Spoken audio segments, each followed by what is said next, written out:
اچھا بچوں، آج ہم لوگ جو ہے وہ پڑھنے لگے ہیں چیپٹر نمبر 5 ہم لوگ سٹارٹ کرنے لگے ہیں، اور یہ ہے پاکستان کا حکومتی ڈھانچہ اور اچھا نظام حکومت۔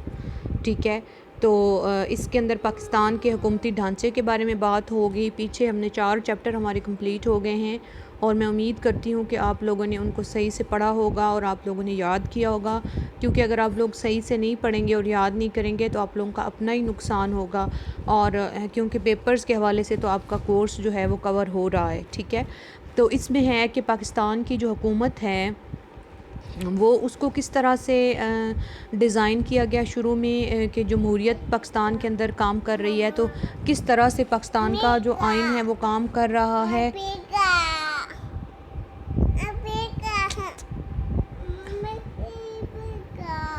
ٹھیک ہے، اور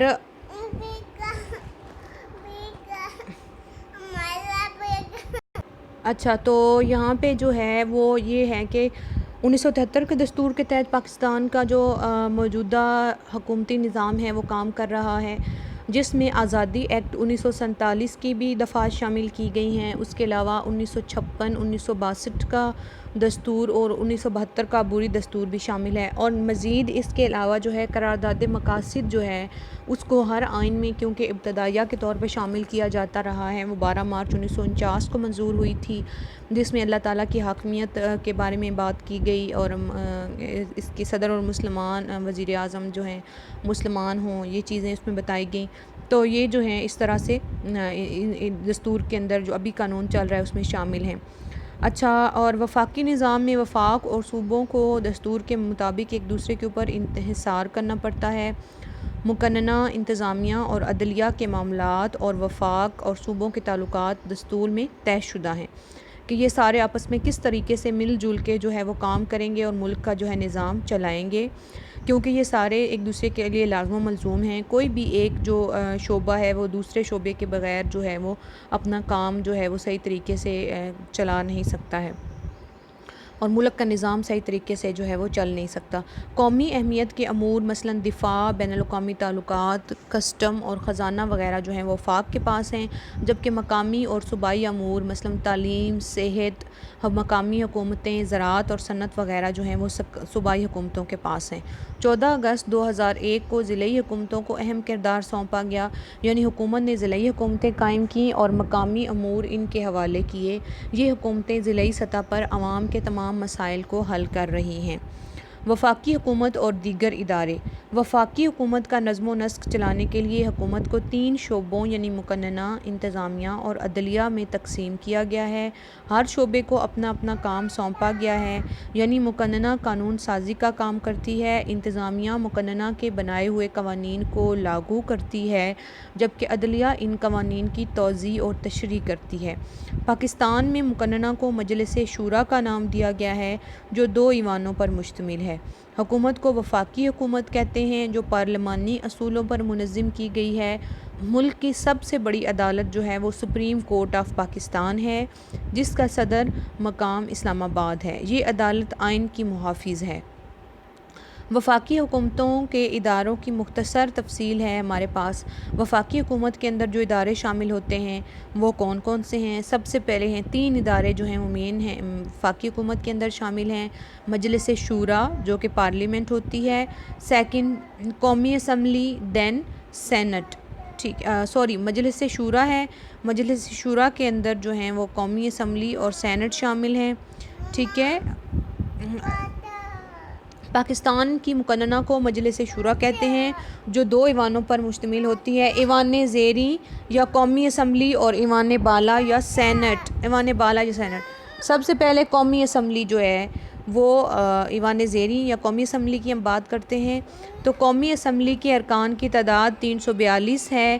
عام نشستوں کو اس طرح تقسیم کیا گیا ہے: پنجاب 148، سندھ 61، خیبر پختونخوا 35، بلوچستان 14، اسلام آباد 2، قبائلی علاقے 12، خواتین 60، جن کی تقسیم کچھ اس طرح سے ہے: خواتین کی نشستوں کی: پنجاب کے لیے 35 خواتین، سندھ کے لیے 14، خیبر پختونخوا 8 اور بلوچستان 3، اور اس کے علاوہ اقلیتوں کے لیے بھی 10 نشستیں مختص کی گئی ہیں قومی اسمبلی کے اندر۔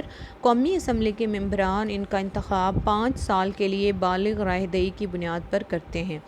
دوسرا جو اس کا ہے وہ ہے سینٹ یا ایوان بالا۔ ایوان بالا یعنی سینٹ کے کل ارکان کی تعداد 104 ہے۔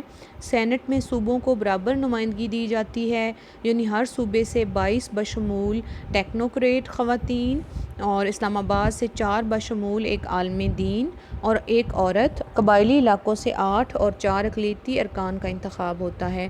ان ارکان کا انتخاب 6 سال کے لیے متعلقہ صوبائی اسمبلیاں متناسب نمائندگی کی بنیاد پر کرتی ہیں۔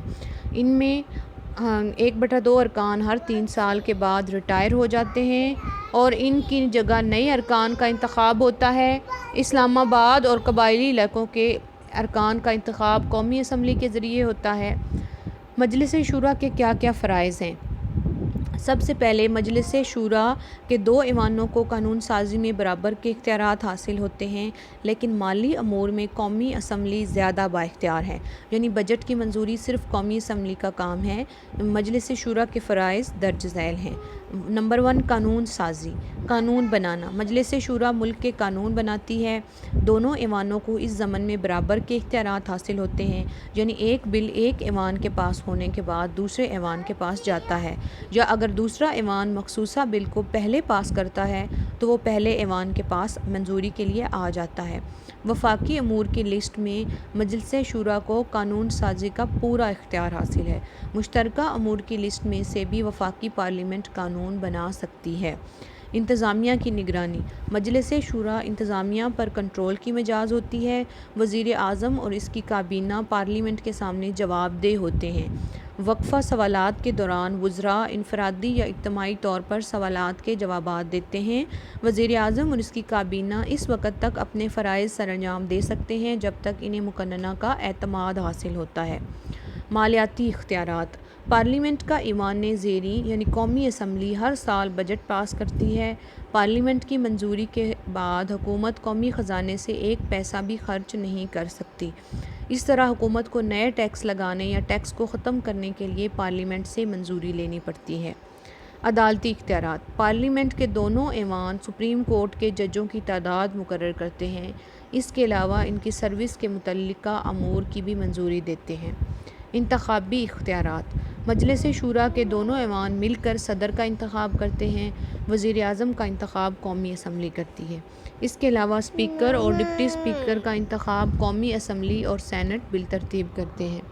آئین میں ترمیم، مجلس شورا کے دونوں ایوان آئین میں ترمیم کر سکتے ہیں، لیکن ترمیم کرتے وقت ہر ایوان کے کل ارکان کی تعداد کی 2/3 اکثریت کی منظوری لازمی ہوتی ہے۔ دونوں ایوان مشترکہ اجلاس میں آئین میں بھی ترمیم کر سکتے ہیں۔